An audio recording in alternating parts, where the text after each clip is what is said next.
My childhood was hell, but Christmas 2005 changed everything. I grew up in a forgotten little town where being poor felt like a life sentence of humiliation. It was just me, my mom, and my little brother, Lucas. My dad? He left when I was 6, leaving my mom to carry the weight of the world on her shoulders. She worked as a cleaner in 3 different places, but even then, we barely had enough to eat. Whatever money was left went to Lucas's medicine. He was always sick.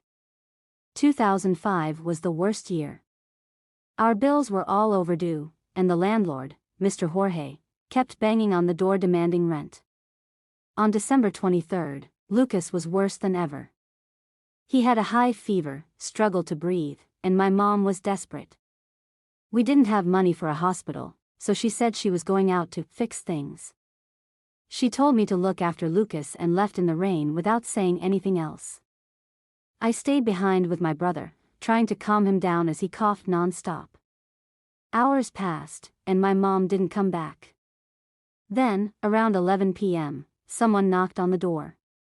My heart sank. When I opened it, it was Mr. Jorge. He walked in without even asking, with that disgusting smirk on his face.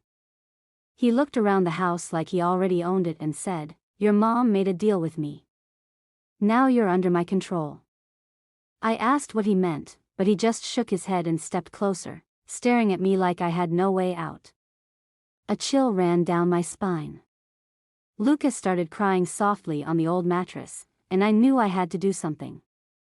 But Mr. Jorge wasn't here to negotiate. And at that moment, everything fell apart.